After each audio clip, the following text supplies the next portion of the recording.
Bonjour, j'espère que vous allez bien. Denis Lapalu, franceraction.com. Je vais évoquer avec vous aujourd'hui le livret A. Alors, le livret A au cœur de l'actualité de l'épargne, évidemment, avec son nouveau taux, 3% net depuis le 1er février 2023. Mais également, le point qui concerne directement, c'est l'usage qui est fait des dépôts colossaux sur le livret A. Et notamment le probable, potentiel financement des nouvelles centrales nucléaires, les 6 EPR qu'Emmanuel Macron souhaite faire construire pour la France dans les 10 prochaines années.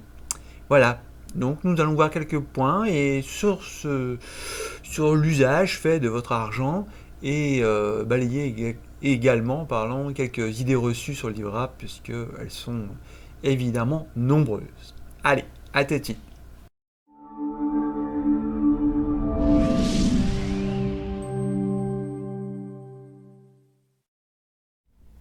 Bon, commençons par balayer quelques idées reçues concernant les livrets A. Beaucoup pensent encore que les livrets A servent à financer les logements sociaux. Ce n'est pas totalement faux, mais ce n'est pas vrai. En grande partie, le livret A ne sert pas à financer les logements sociaux. En fait, il faut savoir, c'est que quand vous versez de l'argent sur le livret A de votre banque, la banque ne va garder dans ses comptes que 40% de la somme que vous avez versée et 60% va être centralisé à la Caisse des dépôts et consignations. Bonne chose. Ce qui permet d'ailleurs notamment d'offrir aux fonds versés sur le livret A LDDS la garantie spéciale de l'État à hauteur de 100 000 euros. Garantie qu'il ne faut pas confondre avec la garantie bancaire de 100 000 euros que vous avez par exemple sur votre compte courant. Ce sont deux choses totalement différentes. La garantie du capital sur le livret A LDDS est une garantie de l'État en direct, donc qui ne se cumule pas donc avec les fonds que vous détenez sur vos comptes courants. Donc quand vous faites votre petit calcul, si vous ne voulez pas y céder la garantie bancaire de 100 000 euros, n'incluez pas votre livret A ni votre LDDS, ni votre LEP du reste, si vous en avez un. Donc, on a vu déjà la répartition. Donc il y a 60% des fonds qui vont à la CDC et 40% qui restent dans les livres de la banque. Mais finalement, la banque, elle va en faire quoi de ces 40%? D'accord?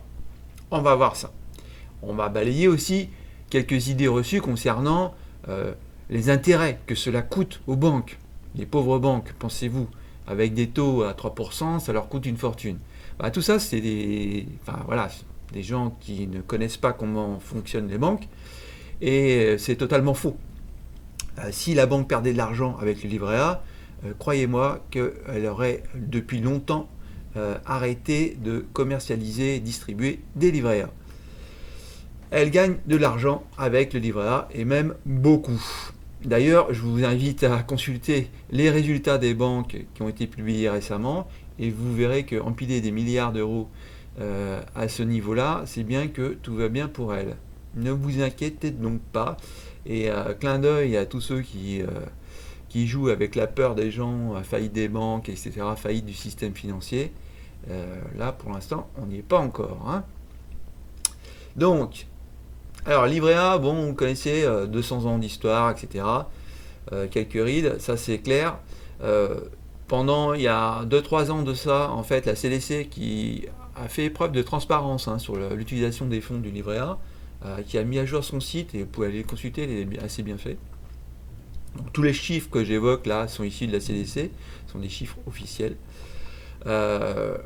Investissait jusqu'à hauteur de 6% des fonds du livret A sur les actions du CAC 40. Et ouais.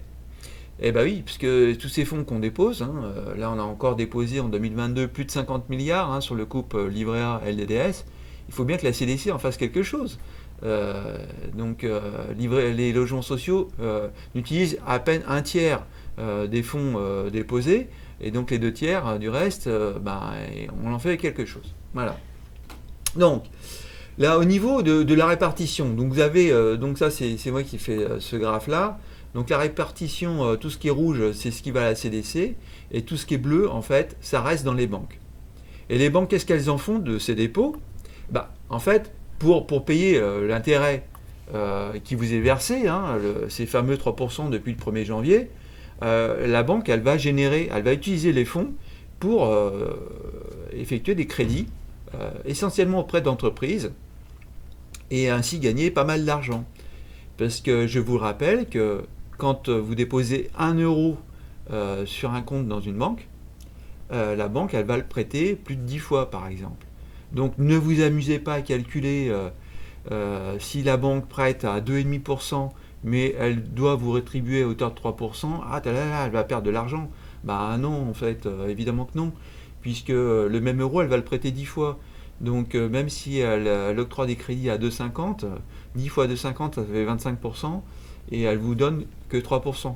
Donc vous comprendrez que bon, il faut arrêter de dire que ça coûte de l'argent aux banques. C'est vrai que ça coûte plus d'argent aux banques, mais rassurez-vous, il y a de la marge. Hein. Alors c'est pas si simple parce que bon, faire un crédit, en fait, c'est prendre des risques. Donc quand elle prête à 2,50, elle estime qu'elle va prêter à 3%, soit elle prend une marge de 0,5, etc. Mais bon, globalement tout ça, il faut laisser tomber hein, toutes ces niaiseries. Au niveau de combien ça coûte, etc., aux banques, les pauvres banques, etc. En plus, les banques sont évidemment rémunérées par l'État pour distribuer le livret A, les LDS et l'EP. Les taux, je crois que je les avais indiqués, hein, c'est la commission, voilà. Hein, la CDC, il rémunère les banques hein, sous forme de commission sur encours, évidemment. Donc là encore, on lit tellement de bêtises sur les réseaux sociaux à ce sujet. Donc évidemment que les banques se font rémunérer, hein, leur but c'est de gagner de l'argent. Donc la commission c'était 1,12% sur les encours et ça a été revu à la baisse au taux de commissionnement de 0,5%.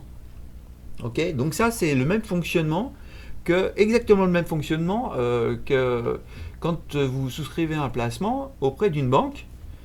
Par exemple un contrat d'assurance vie ou n'importe quel placement, auprès d'un courtier, en fait, ils perçoivent des commissions sur les encours, et pas seulement au moment où vous versez l'argent. Bah là, en fait, pour livret A et LDDS, c'est uniquement sur les encours. Et pourquoi ils perçoivent cet argent c'est parce que ça coûte de l'argent de gérer les livrets A, il faut modifier les interfaces clients, il faut, ça occupe des charges des clientèles, etc. Mais bon, c'est un business. Hein. Et d'ailleurs, vous avez remarqué que quand même beaucoup plus de banques en ligne se sont mis évidemment à travailler les livrets A et les DDS. Parce que déjà, ça permet de fidéliser les clients, mais en plus, ils se sont aperçus que finalement, c'était pas si mal que ça. Après, il faut avoir des clients entreprises, hein, puisque les prêts qui sont accordés sur les encours qui restent auprès des banques sont destinés aux entreprises. Donc voilà. Alors, là, justement, les 40% de votre épargne de livret A qui est détenue par votre banque, en fait, 80% de ces 40% va être destiné aux PME, prêts aux PME. Des prêts verts, donc labellisés verts, on sait que, évidemment, là-dedans, il y a beaucoup de marketing. Pareil pour ESS, économie solidaire et sociétale. Et non affecté, donc là, ça veut dire qu'on met la poussière sous le tapis. Voilà. Donc, si on regarde, globalement, si on revient, quand on disait tout à l'heure, le livret A, ça sert à financer les logements sociaux, en fait, que dalle, parce que c'est 35% des 60%, donc ça fait pas loin de 21%. Donc 21% de vos fonds servent à financer les logements sociaux. Tout le reste, c'est des obligations d'État, c'est des prêts aux PME, c'est même, donc il y a toujours une part qui est investie sur des actions du CAC 40, dans l'économie réelle, donc voilà. Qu'il faut bien comprendre. Alors, le sujet d'actualité, c'est qu'aujourd'hui, on a le patron de la CDC, qui se frotte les mains, il dit super, 52 milliards d'euros en plus sur le livret A LDDS. Livret A LDDS, c'est le même combat. Donc, c'est vraiment les flux sont tracés exactement de la même manière. On a beaucoup moins d'informations sur le LEP, mais j'avais posé la question, on m'avait dit non, mais ça suit le même tuyau, vous inquiétez pas. Donc c'est pareil, une centralisation au niveau de la CDC. Donc l'actualité, actuellement, c'est que on state au niveau des centrales nucléaires, les 6 EPR à construire là. Donc on part pour un budget de 60 milliards quand tout va bien, hein, puis on a bien vu que le premier EPR qu'on a essayé de construire, on a plus qu'explosé le budget, et puis le PR il est... on sait même pas encore trop si ça va bien marcher, quoi. Donc ces 60 milliards, on pourrait se dire, il suffit une partie du moins de le financer via l'argent du livret A, puisque ça concerne tout le monde, c'est le bien commun. Et puis voilà, c'est pour le pays. Et puis finalement, on ne sait pas trop quoi faire de cette manne d'argent-là, puisque hormis souscrire des obligations d'État à la dette de la France, là pour le coup la CDC va se retrouver un petit peu coincée, puisque là les quantités astronomiques d'intérêt qu'il va falloir verser, puisque les taux vont encore grimper, hein, 1er août 2023, il faut s'attendre encore à une hausse du taux du livret A LDDS, ça risque de faire beaucoup. Donc d'où cette idée. Alors évidemment rien n'est encore acté, puisque c'est l'Assemblée nationale qui doit valider tout ça, comme le projet d'ailleurs des 6 EPR. Et ça va se décider à l'horizon 2027. Mais bon, là, ils font comme d'habitude, c'est-à-dire une campagne galop d'essai. On lance l'information sur les médias, on voit ce qui se passe et comment réagissent les gens. Et puis, s'il n'y a pas d'émeute, on va faire passer le truc. Et puis, voilà. Donc, ça couine un petit peu quand même pour les gens qui ont effectivement des convictions écologiques, etc. On a enquillé quand même pas mal de nouvelles assez bizarres récemment, hein. On a fait passer les centrales nucléaires comme une source d'énergie verte. Les sites, ils restent quand même 2000 ans radioactifs. Je sais pas. Moi, j'ai bossé quelques mois à Crémalville, les centrales nucléaires de test, hein, d'EDF. Je faisais des calculs d'informatique sur les masses de fusion, pas fusion, fission nucléaire pour le reporting pour l'État. Bon, c'était un test qui a été arrêté. Ils l'ont arrêté à Crémalville. C'était pas super concluant, mais bon, voilà. Alors, qu'est-ce que je voulais dire d'autre là-dessus? Non, c'est à peu près tout. Donc voilà, nucléaire, pourquoi pas finalement, en fait, hein, et ce sera qu'en partie, évidemment. Il y a EDF qui doit financer une partie, et puis l'État doit sans doute aussi mettre un peu la main à la poche en direct.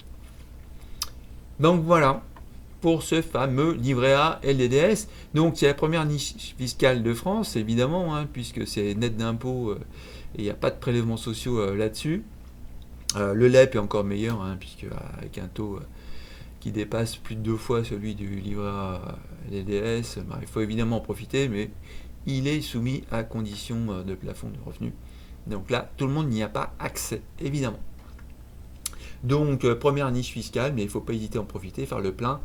Donc c'est 12 000 sur le LDDS et 22 950 sur le livret A. Voilà. Eh bien, je peux boucler après sur une vidéo, c'est comment épargner, c'est destiné aux jeunes actifs surtout. Si on perçoit ses premiers salaires et puis on a la tentation de tout dépenser pour profiter de la vie, ou il faut commencer à épargner, et puis il y a le projet d'acheter sa résidence principale, et beaucoup d'entre eux vont se jeter à corps et biens dans ce projet absolument d'acheter sa résidence principale, et souvent ils le font trop tôt. Et oui, parce qu'il faut se constituer un capital important avant d'aller voir son banquier, sinon on va se faire harponner avec un taux bien trop élevé, et sans attendre que le marché immobilier évolue favorablement. Toujours, c'est le FOMO, Fear of Missing Out. On a peur que les prix de l'immobilier continuent encore de grimper, etc. Et on fait la course à l'échalote, et en fait, on perd un fric monstre avec ces bêtises. Mais bon, voilà.